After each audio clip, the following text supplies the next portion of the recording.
Faltam menos de 1000 dias para a Copa do Mundo de 2014 e a grande pergunta que fazemos é: o Brasil estará preparado para receber um evento deste porte? Estádios atrasados, aeroportos superlotados e fraca infraestrutura de transporte público urbano são apenas alguns dos problemas a serem resolvidos em todas as cidades-sede. Enquanto isso, outra polêmica se instala no Congresso Nacional: a Lei Geral da Copa, que, entre propostas como a liberação de feriados em dias de jogos, traz também diversas garantias à FIFA, como o direito exclusivo de uso de imagens e proteção especial às marcas patrocinadoras.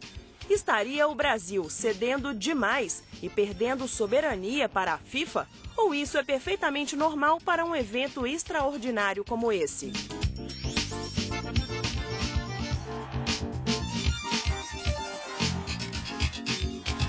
O governo encaminhou à Câmara um projeto de lei que trata de um conjunto de garantias dadas à FIFA em relação à Copa das Confederações em 2013 e à Copa do Mundo em 2014.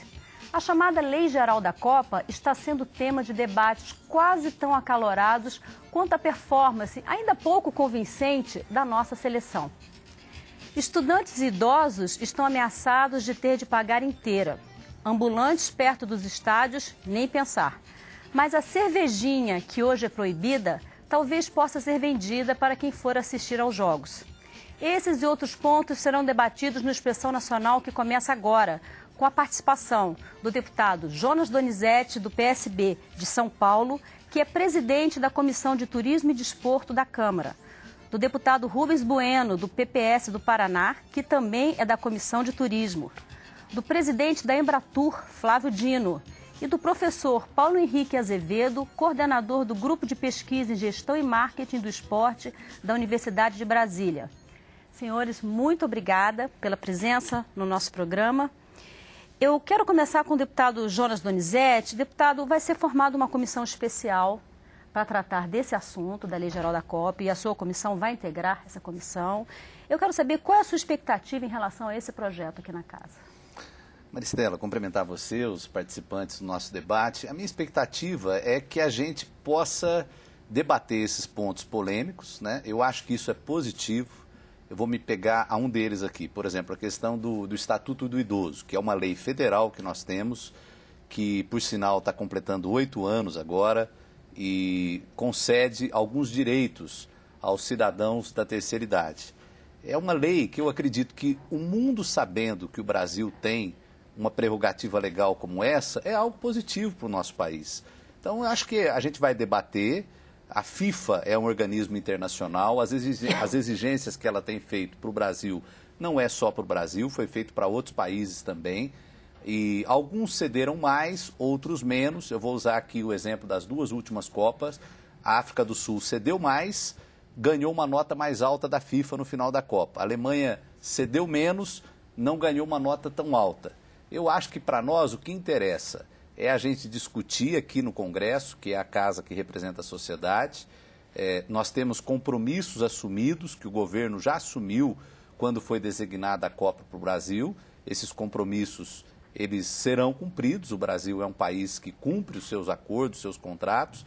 Agora, nós temos que também fazer prevalecer a nossa legislação, as regras que nós temos em âmbito federal, nós temos que fazer prevalecer. Isso, para mim, é algo que é uma soberania. O que não dá é para a gente colocar nessa discussão aquela, olha, se não fizer isso, não vai ter a Copa. Isso não existe. A Copa já é no Brasil, já está tudo sendo preparado, nós já visitamos 10 cidades sedes, faltam apenas 2 para a comissão visitar, e com certeza nós vamos fazer a Copa, e eu acredito que vamos fazer uma boa Copa.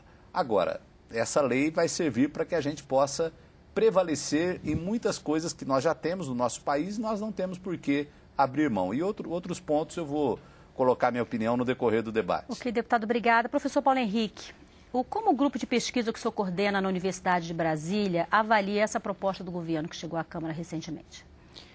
Bom, inicialmente é importante ressaltar que tudo o que está sendo exigido pela FIFA era fato antes de o Brasil ser declarado como sede da Copa do Mundo. Se nós aceitamos participar, segundo a regra da FIFA, fica muito difícil agora nós queremos mudar o que já foi definido em função dos interesses que nós temos e das legislações que nós temos. Então, talvez tenha faltado lá no início já uma gestão acerca dessas questões que são importantíssimas sob o ponto de vista da soberania nacional, que eu acho que o Brasil, em muitas dessas coisas, não deve abrir mão realmente, mas isso era um fato para ser discutido já anteriormente. Não deixar que se chegasse agora para que nós tivéssemos alguns impasses que podem, inclusive, prejudicar realmente essa questão do Brasil em relação aos objetivos da FIFA e em relação aos objetivos do próprio Brasil. Eu espero que a gente tenha tempo para poder debater melhor essas questões, como bem disse o deputado, para podermos não deixar que algumas ingerências da FIFA comprometam aquilo que o Brasil já definiu como importante para a sua sociedade, mas que, ao mesmo tempo, a gente não possa abrir mão também de fazer uma Copa muito bem organizada e administrada, com os melhores resultados para a sociedade brasileira. Deputado Rubens Bueno, recentemente a presidente Dilma Rousseff teve um encontro com o secretário-geral da FIFA em Bruxelas e o ministro dos Esportes também. Como resultado desse encontro, surgiu uma sinalização de que o governo deve fazer mudanças nessa proposta que foi mandada para aqui para o Congresso. E qual é a sua avaliação sobre esse repensar, vamos dizer assim, essa possibilidade de mudar esse projeto, uma mudança já pelo governo, a partir dessa conversa? Olha, eu começo pelo Paulo Henrique, pelo professor, dizendo o seguinte: o Brasil está completando, neste mês de outubro, 4 anos que foi escolhido como país sede da Copa do Mundo. 4 anos atrás. As medidas tomadas lá para cá foram muito poucas do ponto de vista prático. Recentemente começou agora obras de estádios e obras que se imaginava custar 400 milhões, já está passando de 1 bilhão de reais. Aquilo que se calculava em 5 bilhões já está em mais de 20 bilhões. Quer dizer, nós estamos vendo que há uma certa letargia, né? Um governo que se envolve de um lado com um monte de escândalo e de outro lado paralisa do ponto de vista administrativo. A boa gestão indica o quê? Indica que todas as providências teriam que ser tomadas. Até porque, antes de ser escolhido como país sede, o Brasil foi candidato único. Não tinha outro candidato disputando com o Brasil.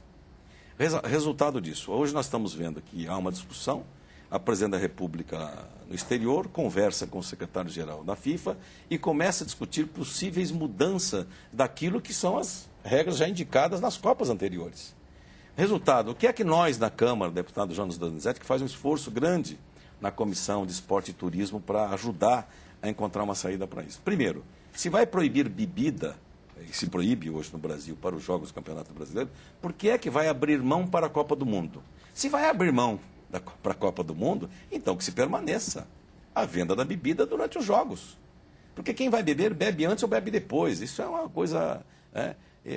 eu sou muito do nosso deputado Romário. Não vamos permitir venda de bebida durante os Jogos ou dentro dos estádios. E aí também você vai pensar assim, mas e o meio ingresso para o idoso? Nós temos uma lei federal. Vamos retroceder nisto? E a nossa soberania, onde é que fica?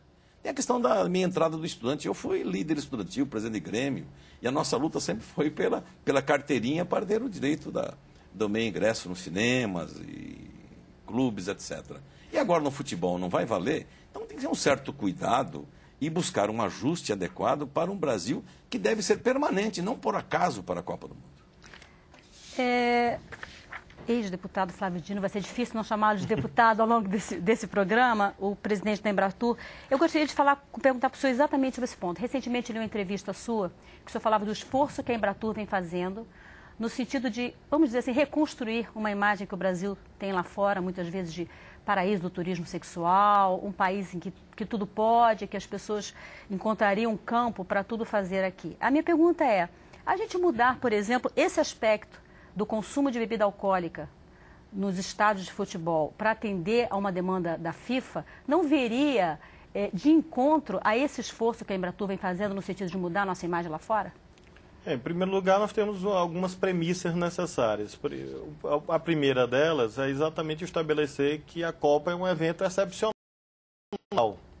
de fato. Portanto, não é um por acaso. Foi uma opção brasileira de sediar esse evento, que aconteceu a última vez em 1950. Portanto, 64 anos mediarão entre uma Copa e outra. A última Copa na América do Sul foi em 78. Portanto, 36 anos decorrerão entre a Argentina e a Copa de 2014. Então, nós temos que compreender que é um evento, sim, de alta importância, de alto impacto econômico, capaz de projetar a imagem do Brasil para bilhões de pessoas, e isso justifica igualmente um esforço excepcional. A segunda premissa que eu queria apresentar é tirar a soberania do meio do caminho, porque não há nenhuma ameaça à soberania. Quem vai estabelecer as regras é o governo brasileiro e o Congresso Nacional. Nós não somos obrigados a aceitar, a FIFA não é uma potência estrangeira que não está impondo regras.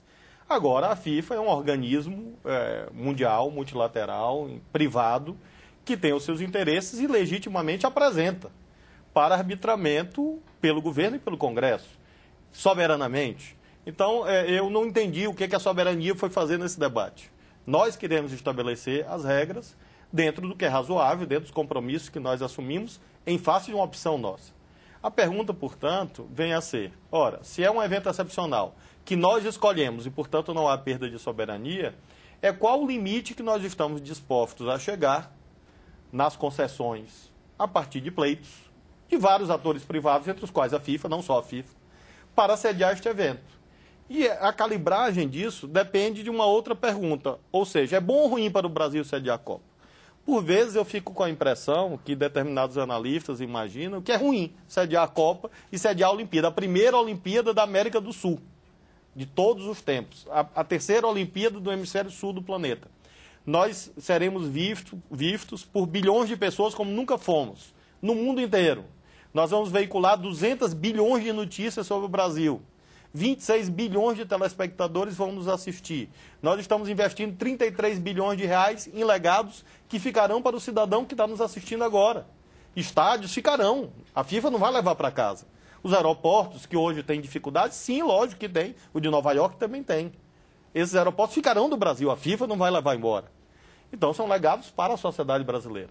E, sobretudo, essa questão da imagem, que é a preocupação principal da Embratur, que eu acredito que é uma chance única, como nós nunca tivemos, de exatamente completar a imagem do Brasil, que é como nós outro dia debatíamos na Comissão de Turismo, inclusive na presença do deputado Rubens Bueno, esse grande parlamentar, uma das figuras de maior respeitabilidade do parlamento. Nós dizíamos, o deputado Jonas presidindo, ora, nós estamos aqui diante de uma oportunidade para o Brasil, e houve até uma má compreensão que eu tenho certeza que não se repetirá agora.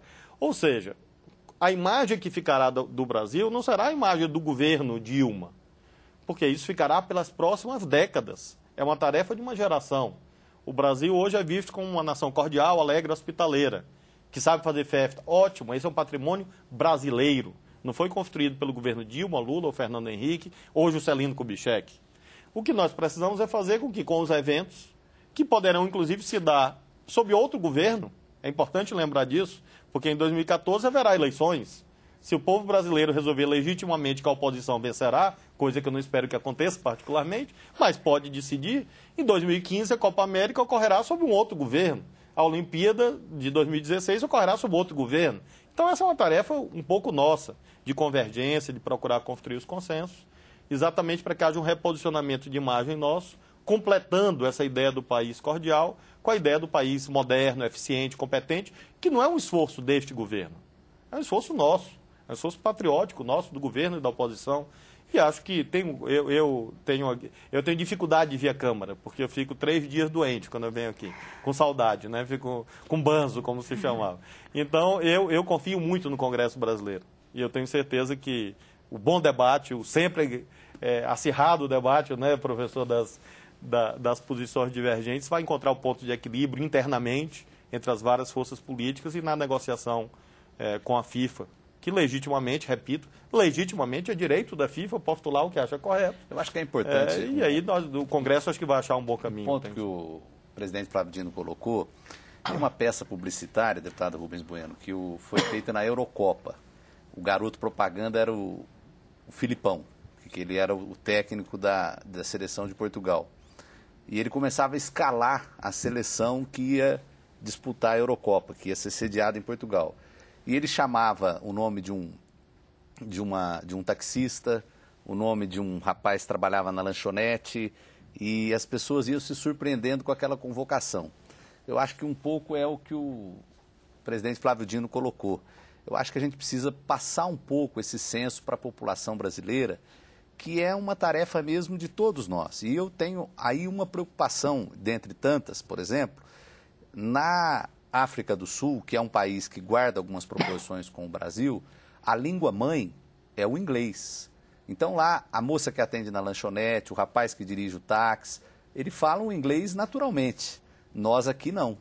Então nós precisamos ter essa... Eu acho que a grande preocupação, além das questões de obras físicas, que muitas vezes são colocadas, é realmente um preparo para a nossa população que vai se envolver nesses eventos. Estamos falando muito em infraestrutura e pouco em educação para a Copa? Eu acho que a capacitação do pessoal, dos nossos jovens... Os números estão aí, Jonas. Os números estão aí. Até debatemos recentemente com o presidente da Embratur. Os números estão aí. Nos últimos 3 anos, nós tivemos 400 mil empregos na área de turismo, 2008 a 2010. Nós tivemos treinamento para 30 mil. Quer dizer, houve investimento na década de 90 para valer, e depois, até 2010, isso caiu, mas caiu radicalmente, de 13 milhões de trabalhadores qualificados e treinados para 1 milhão. Os números estão aí. É aquela história que o presidente da Embratur, deputado Flávio Dino, sempre será deputado, ele é respeitado aqui, e tratar o seguinte, quer dizer, se teve este período desta fase, por que é que não se investiu para valer? Nós vamos ter dificuldade de toda a ordem. Por quê? Porque as coisas aconteceram há muito tempo. E aquilo que ele coloca dos governos anteriores, e coloca bem, o Brasil nasceu há 511 anos, não é de agora, que se ele nasceu nesse período, ele vem não crescendo, dadas as suas peculiaridades, enfim, um país continental, desigualdades, diferenças. E mesmo assim, o governo recente não reconhecia, nunca na história do país, nunca, quer dizer, o Brasil foi descoberto agora, nas palavras do governo petista. E não é verdade. As condições macroeconômicas para o Brasil chegar onde chegou foram criadas desde o governo Itamar. Que o então PT foi contra, radicalmente contra. O Plano Real, lei de responsabilidade fiscal. E nós temos que discutir isto à altura de um bom debate político que nada vem interditar a questão da Copa do Mundo, que é patriótico e todos nós temos que defender e buscar o melhor caminho. Deputado Rubens Bueno, eu gostaria de ouvir o professor Paulo Henrique. O deputado Jonas Donizete comentou em relação às concessões que foram feitas que a África do Sul cedeu mais e que a Alemanha cedeu menos, né? A gente pode imaginar que, em função do poder de fogo que tem a Alemanha, em relação ao poder de fogo que tem a África do Sul no cenário internacional, qual é a sua avaliação? Onde é que o Brasil vai ficar nesse processo de ceder? A gente vai ficar mais para a África do Sul ou mais para a Alemanha? Eu penso que nós ficaremos no meio termo. A Alemanha sempre teve muito mais força para negar algumas coisas à FIFA, né? O Brasil nunca teve essa proximidade a partir do momento da saída do Dr. João Avelange da FIFA. O Brasil não teve mais aquela influência toda. E nós vamos ficar no meio caminho entre a Alemanha e a África do Sul. E é bom que fique mesmo. Nós temos que ter, efetivamente, algumas peculiaridades que sejam preservadas. E nisso nós estamos discutindo aqui, eu vou me reportar ao fator fundamental, né, dessas questões, desses problemas todos que têm surgido, que é o fator gerencial. E de que os deputados falaram, o presidente falou também, nós temos dificuldade muito grande no Brasil, talvez isso até nos desse maior, um fator de pressão maior sobre a FIFA, para discutir esses fatos, para não receber toda aquela arrogância que o secretário recebeu, o nosso ministro, a presidente lá, para que isso pudesse acontecer de maneira mais adequada para o Brasil, nós tínhamos que ter uma força maior na ação gerencial, que eu acho que a grande falha do nosso país é de não formar gestores à altura do desenvolvimento que nós estamos tendo. E temos tido ao longo dos anos. Então, o senhor diria que, o senhor comentou que quando o Brasil se candidatou, as regras estavam postas, né? Então, em função da sua fala inicial, o senhor diria que o Brasil não foi, então, nem inocente e nem consequente quando se candidatou. O Brasil talvez não esteja sendo muito eficaz, efetivo do ponto de vista gerencial para levar isso a termo. Nós não temos uma história de planejamento no Brasil. Nós não temos uma história de visão de futuro. Nós não preparamos as pessoas, nossos cidadãos, para serem os gestores do nosso país no futuro. Isso tem mudado de uma maneira muito tímida. Eu comentava há pouco com o deputado Jonas, por exemplo, nós não temos hoje escolas especializadas na formação de gestores de esporte no Brasil. E como é que eu vou falar em uma boa gestão de eventos esportivos se eu não tenho uma mão de obra qualificada, competente, que é o primeiro ponto, inclusive, para barrar a corrupção. Uma gestão não qualificada é um dos fatores que levam pessoas oportunistas a fazerem as coisas erradas. Mas o simples fato de nós termos gestores na área do esporte competentes já bloqueia, em grande parte, essas tentativas. Então, acho que nós temos que começar a refletir, será que nós vamos ficar importando esses gestores dos países a cada evento esportivo que nós fizermos aqui, ou nós temos que qualificar os nossos gestores e nos prepararmos para exportarmos essa mão de obra qualificada para os eventos de outros países. Agora eu queria fazer um breve comentário sobre essa questão da qualificação, porque tanto o deputado Rubens quanto o professor Paulo trataram do assunto e o Jonas havia apontado, é muito importante de fato, para realçar apenas alguns pontos. Primeiro, o deputado Rubens, desde o debate da Comissão de Turismo, algumas semanas atrás, vem apontando essa discrepância de números. Eu prometo, deputado Rubens, de dar uma resposta formal sobre isso, porque eu particularmente acho que nós precisamos somar o conjunto de programas de qualificação profissional, não só da área de turismo. Na verdade, hoje você tem vários caminhos. O Ministério do Trabalho faz qualificação profissional, o MEC faz qualificação profissional, formação e qualificação.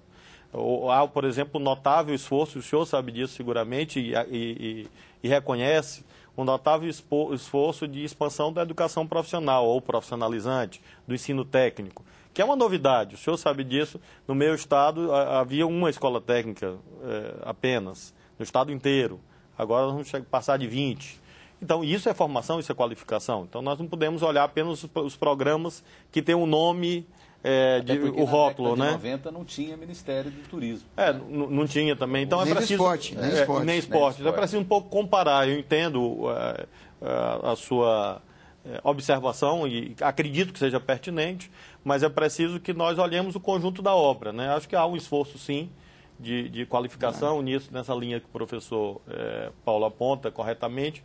Não é uma tarefa de um governo, ou de dois, ou de três, aí o senhor tem razão, é uma tarefa de várias gerações, de políticas que vão se somando, de expansão da universidade. Prazo, né? Agora, especificamente sobre a Copa, eu queria tranquilizar, se é possível usar essa palavra, a todos que nos assistem agora, no sentido que o tempo é absolutamente suficiente. Isso que o deputado Jonas coloca é absolutamente correto. Nós temos, por exemplo, barreiras de comunicação, de idioma, mas que também não são apenas nossas, né? Nós sabemos, por exemplo, como é fazer o turismo na França, né? Dificuldade de se comunicar em inglês, às vezes por aspectos até ideológicos, né? Então, de fato uma preocupação, mas há tempo. A Copa não é semana que vem, nem mês que vem, nem ano que vem. Nós temos 2 anos e meio. Mesmo nós passando por uma paralisação do programa Bem Receber Copa, que eu particularmente lamento, óbvio que ele tenha sido paralisado, gostaria que ele não tivesse sido, foi necessário, porque havia denúncias de irregularidades e era preciso apurá-las, para separar o joio do trigo, poder dar continuidade. O ministro Gastão Vieira, corretamente, colega nosso, me permitam aqui da Câmara, corretamente disse o quê? Olha, nós vamos separar o que é entidade séria do que é entidade que não está fazendo as coisas adequadamente, vamos dar continuidade e vamos envolver universidades, o Sistema S, o SENAC tem uma expertise reconhecida por todos, o Pronatec, os IFETs, né, nesse esforço de qualificação profissional, com essa emergência, com esse sentido de urgência, que, digamos, fosse uma qualificação profissional instrumental, que é essa do amanhã. Agora temos sempre que olhar para o depois do amanhã. Como é que nós vamos fazer isso? Eu queria pautar uma coisa, que nem todas as exigências da FIFA são ruins. Eu acho que é bom a gente trazer isso para o debate. Vamos pegar aqui uma preocupação que ela tem por causa dos contratos de marketing de produto. Nós estávamos comparando aqui com a Alemanha. A Alemanha não tem esse problema lá. Ela não tem o nível de falsificação, de pirataria de produtos, nem de longe. Eu não vou dizer que não exista lá, mas nem de longe é igual o que nós temos aqui no Brasil. Então, esse endurecimento da FIFA, para que ela possa cumprir com os patrocinadores dela um acordo de fidelidade publicitária, de fidelidade de venda de produto, pode ficar uma semente boa também para a nossa cultura de comércio, para a gente oficializar um pouco mais o nosso comércio. Hoje, o Brasil, nós entramos num processo da economia não oficial que é difícil reverter. Por mais que nós façamos leis aqui, por mais que nós tentamos, através das leis e os poderes de repressão, os prefeitos vivem um dilema com isso aí. Hoje, os produtos pirateados, eles infestam a cidade. E se você for numa capital, é o mesmo produto que está sendo vendido num outro extremo do país. Então, não é só aquela questão do trabalho pela sobrevivência. Você já percebe que tem uma rede por detrás dessas piratarias. Então, esse é um dos exemplos de uma das exigências que a FIFA faz, que pode, se a gente depois conseguir uma cultura diferente, ser algo positivo que fique para o nosso país. Senhores, vou pedir um intervalo. Não saia daí, nós voltamos já.